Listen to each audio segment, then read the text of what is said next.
ఎప్పుడూ కాదు. డబ్బు ఉండడం ఎప్పుడూ చెడ్డ కాదు. కానీ ధనముని ఎలా సంపాదిస్తున్నామన్నది మాత్రం చాలా ముఖ్యం.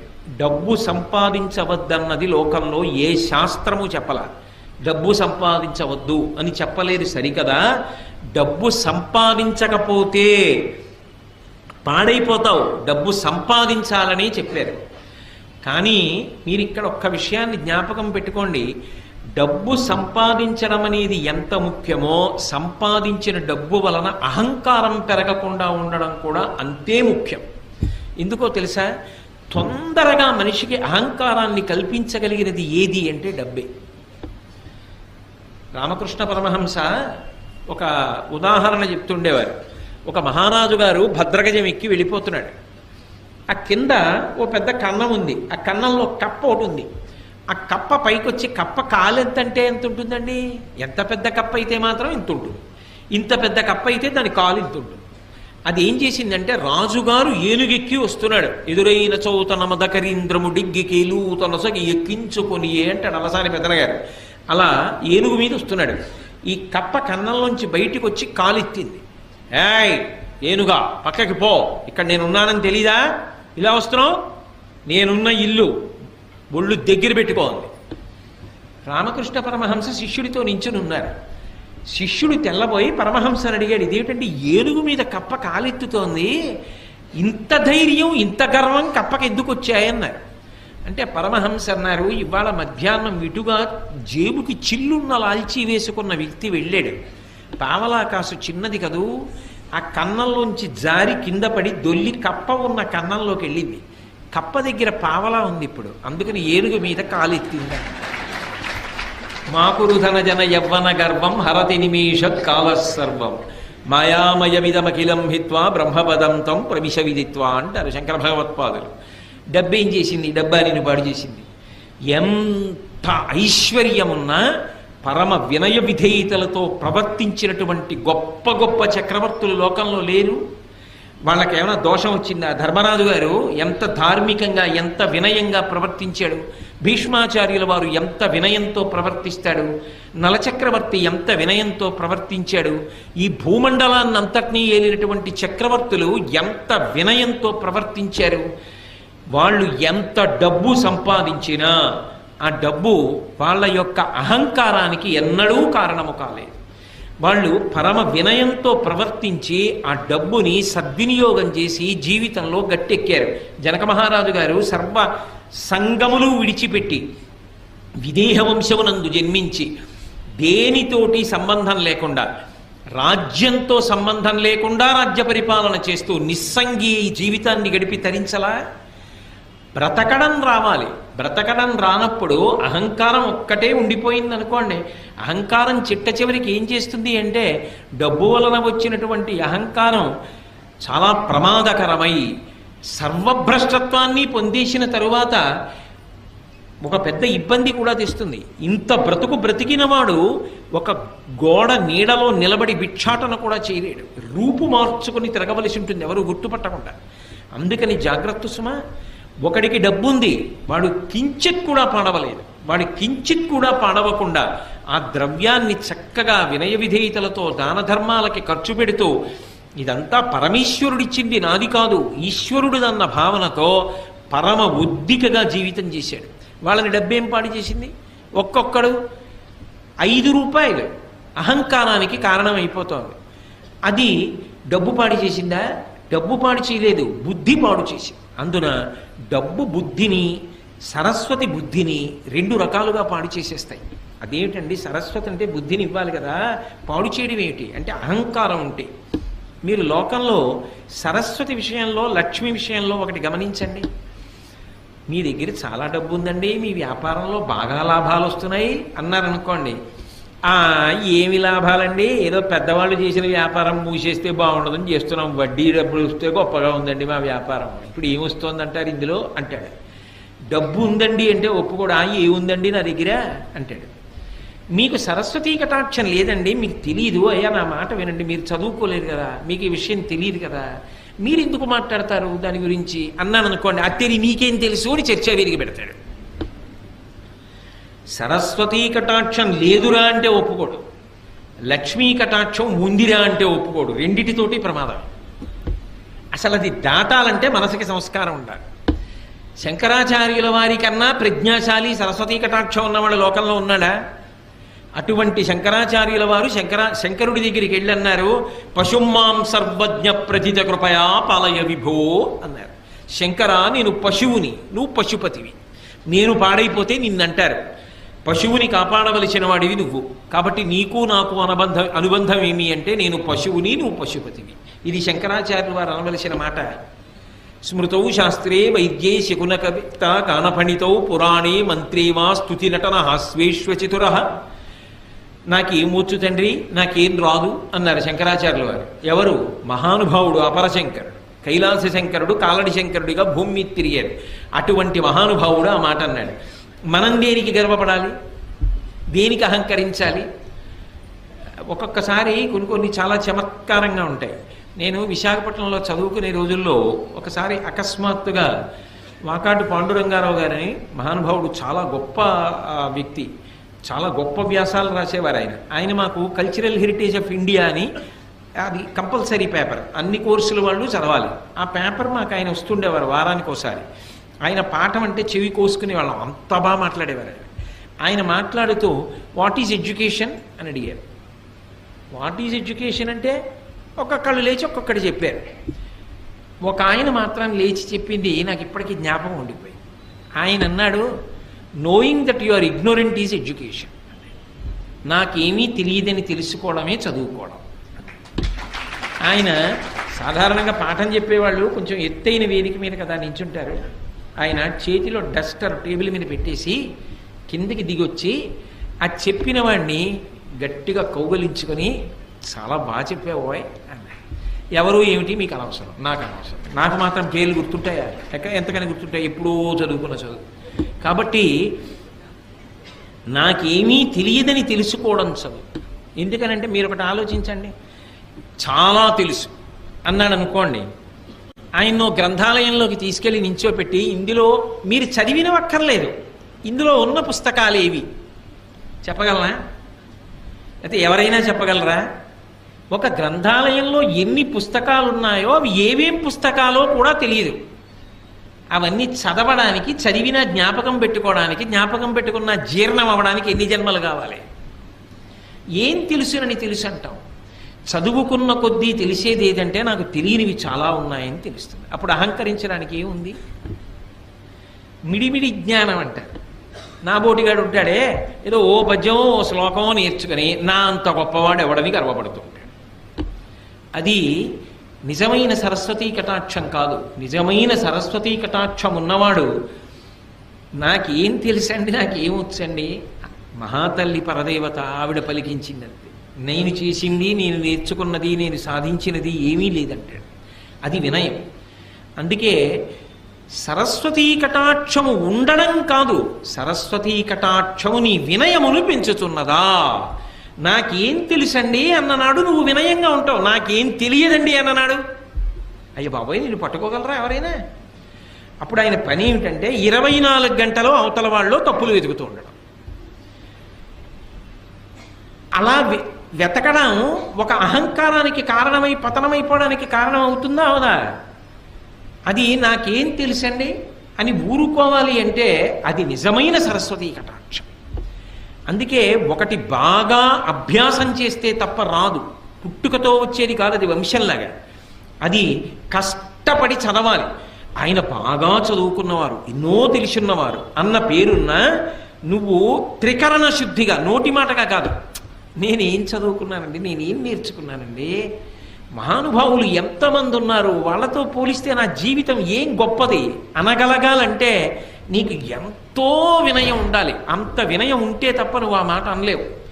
అది ఉత్తముడికి గౌరవాన్ని పెంచింది, నడవడిని ఇంకా ఇంకా వృద్ధిలోకి తెచ్చింది.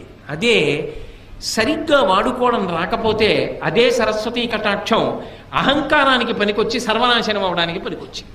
చదువుకోవడం కాదు, చదువు కన్నా సంస్కారము గొప్పది. ఆ సంస్కారము మనసులో బాగా ఏర్పడే ప్రయత్నం చేసుకో. అందుకే పూర్వం చదువుతో పాటుగా సంస్కారం నేర్పేవారు, నీతిశాస్త్రం నేర్పేవారు, నీతిశాస్త్రంలో 4 శ్లోకాలు నేర్పేవారు, చక్కగా 4 మంచి మాటలు చెప్పేవారు. వారానికి ఒక్కసారైనా నీతి అని ఒక ప్రత్యేకంగా ఒక తరగతి ఉండేది, అందులో మంచి మాటలు చెప్పేవారు. దాంతో శీల వైభవాన్ని ఊంచుకునేవాడు. లేకపోతే ఏమైపోతుంది, ఈ చదువే రేపొద్దున్న నీ అధికార స్థానాన్ని నిర్ణయించేస్తుంది.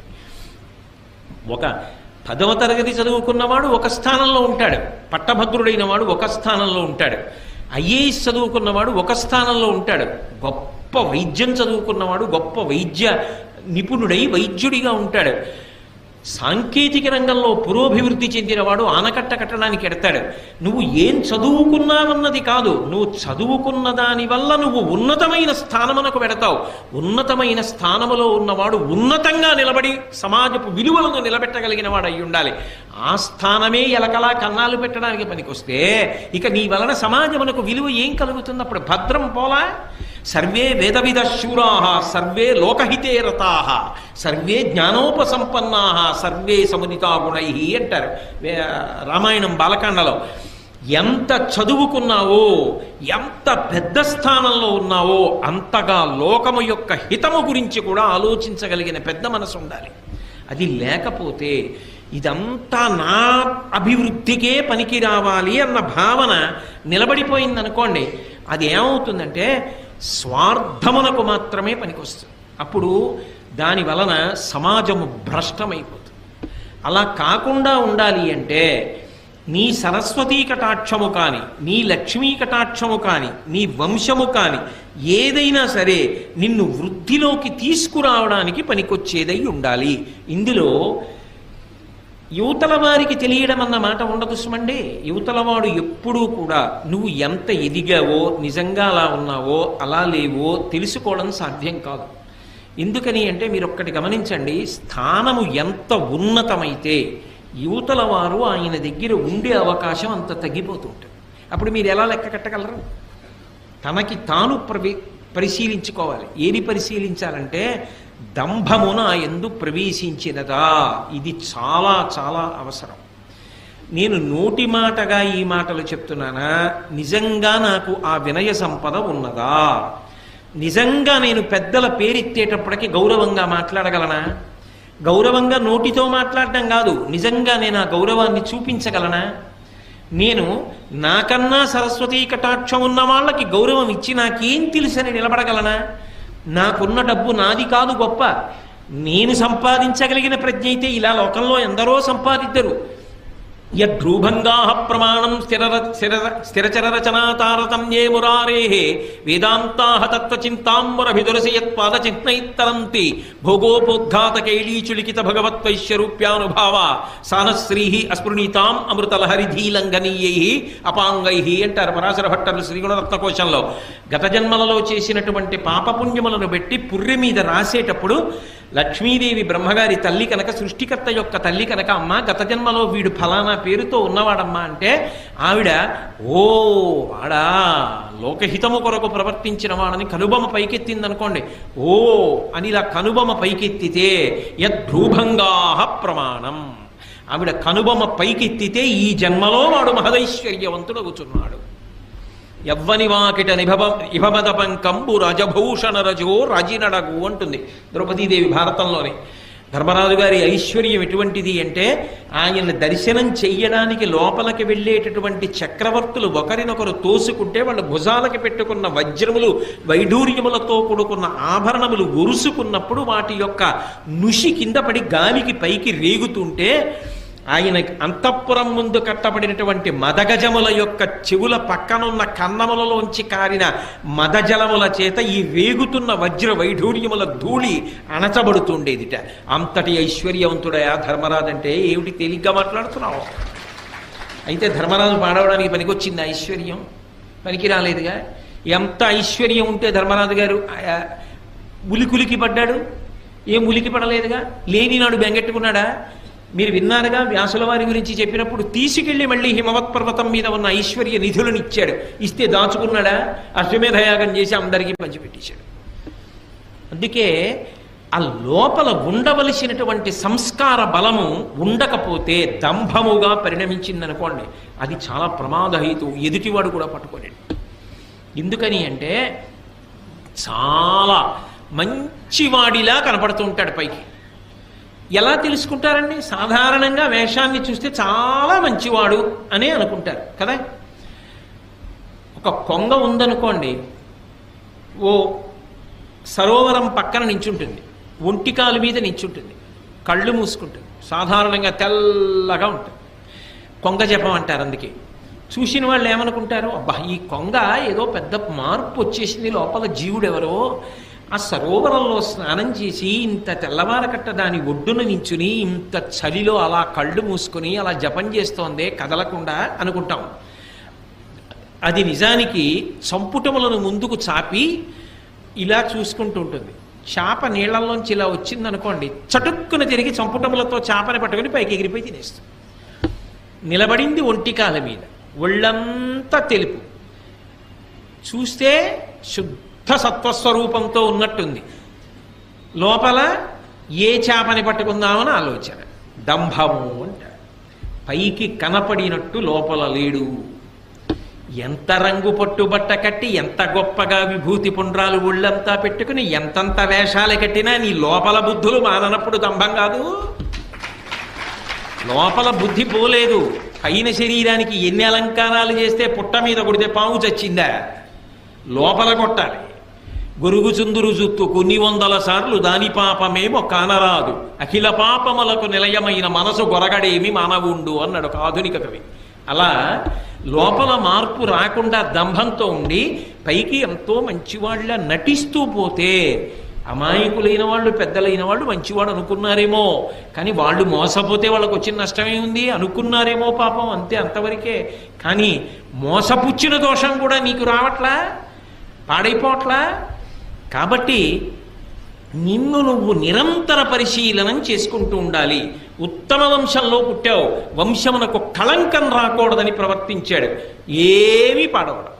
ఉత్తమ వంశంలో పుట్టా, అహంకారానికి కారణమైంది, తాను పాడవడు, ముందు పుట్టిన వాళ్ళు కూడా పాడైపోతారు.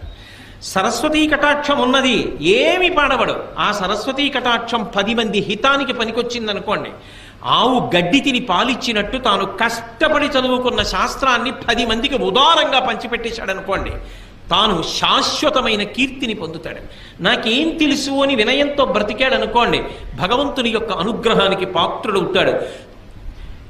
ఏదో కొంత తెలుసుకుని నాకన్నా తెలుసున్నవాడు లేడు అని అహంకారానికి పోయాడు అనుకోండి, 24 గంటలు చదువుకున్న చదువు అవతలవాడి యొక్క తప్పు పట్టడానికి పనికొచ్చింది.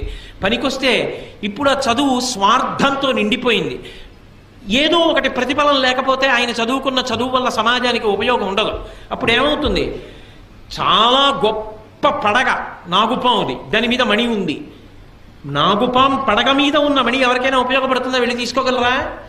ఆయన ఎంత చదువు ఉంటే మాత్రం ఎవరికి ఉపయోగపడుతుంది? అవతల వాళ్ళలో తప్పులు ఎంచడానికి పనికొస్తుంది, ఇంకొకరిని చిన్నబుచ్చడానికి పనికొస్తుంది. అలా ఉండకూడదు కదా. చదువు అవతల వారు ఎంత చిన్నవాడైనా గౌరవించడానికి పనికి రావాలి. చాలా బాగా చెప్పావోయ్, చాలా బాగా మాట్లాడేవోయ్ అని పిల్లల్ని కూడా ప్రోత్సహించగలగాలి. శ్రీభాష్యం అప్పలాచార్య స్వామి వారు ఎవరైనా రామకథ చెప్తుంటే చెప్పబోయ్, రామాయణం ఎంతకాలం బ్రతికుంటుందో అంతకాలం మనుష్యత్వం బ్రతికుంటుంది నాయన అనేవారు. అంతేగాని నీకేం తెలుసు రామాయణం, నువ్వేం చెప్తావు రామాయణం అనలేదే. అందుకు మహానుభావుడు ఇప్పటికీ కూడా స్మరింపబడుతున్నారు ఆయన. సరస్వతీ కటాక్షం నీకు వినయం ఇచ్చిన నాడు ఏమి నిన్ను పాడు చేయదు, ఇంకా వృద్ధిలోకి వస్తావు. అహంకారం ఇచ్చిన నాడు పతనమైపోతావు. లక్ష్మీ కటాక్షము నీకు జన్మతః ఉండని, మధ్యలో కలిసి రాని, న్యాయార్జితంగా నీకు కలిసి వచ్చింది, అది నిన్నేం పాడు చేయదు. దాని పట్ల నీకు సంగము లేకుండా అది భగవంతుడి అనుగ్రహం అని నువ్వు నిలబడగలిగిన నాడు అది నిన్ను పాడు చేసేది కాదు. ఇదంతా నాదే అని అహంకారం అనకపోతే నువ్వు భ్రష్టమైపోతావు. ఆ డబ్బు నీ దగ్గర ఉన్నందుకు సమాజము భ్రష్టమైపోతుంది. కాబట్టి ఈ 3 ఉండడం తప్పు కాదు. పరిణతి లేని వాడి దగ్గర ఉండడం వల్ల వాడు పాడై మిగిలిన వాళ్ళని పాడు చేస్తాడు. అథవా మీరిటి తిప్పి ఆలోచించండి, ధృతరాష్ట్రుడైతే ఎలా అర్థం చేసుకోవాలి? అప్పుడు ఇవి ధర్మరాజు గారి దగ్గర ఉంటే ఏం చేశాయి? ఏం చేయలే. దుర్యోధనుడి దగ్గర ఉంటే ఏం చేస్తున్నాయి? సర్వనాశనం చేస్తున్నాయా? ఆ వంశంలో పుట్టబట్టి కదూ నేను యువరాజుని, నాకే రాజ్యం కావాలి, ధర్మరాజు ఉండకూడదు అని విపరీత బుద్ధులు పుట్టాయి.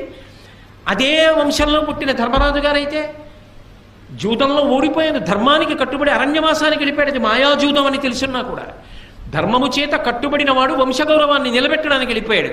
ధర్మమునకు కట్టుబడకుండా వంశమునందు పుట్టినవాడు వంశభ్రష్టత్వానికి కారణమయ్యాడు. సరస్వతీ కటాక్షం ఉన్న వ్యాసుడు లోకహితానికి పనికొచ్చాడు. కించిత్ సరస్వతీ కటాక్షం ఉన్న అహంకారం కలిగిన వాళ్ళు భ్రష్టులైపోతారు. అర్జునుడి కన్నా ఏ విలువిద్య తెలుసని, నా దగ్గర విలువిద్యుంది, నా దగ్గర విలువిద్యుంది, అర్జునుడిని మట్టు పెట్టేస్తానని బయలుదేరిన కర్ణుడి చివరికి దుర్యోధనుడిని కూడా నాశనం చేశాడు కదా. ధనము అంతే కదా. కాబట్టి ఉండడం తప్పు కాదు, నీ మనసుకి పరిణితి లేకుండా అవి నీ దగ్గర ఉంటే పాడు చేస్తాయి. పరిణితి ఉంటే ఈ మూడు నిన్ను ఉద్ధరణ వైపుకి తీసుకెడతాయి. ఇది బాగా జ్ఞాపకం పెట్టుకోవలసిన విషయం సుమా. కాబట్టి నీకు ఇవి కలిగిన అహంకారమును పొందవద్దు. అవి నీ ఆరోగ్యవంతమైన భయమునకు కారణమై నువ్వు మరింత బాగా బ్రతకడానికి హేతువులు కావాలి. కాబట్టి ధనమును, విద్యయు, వంశంబును దుర్మతలకు మదం బొనరించును.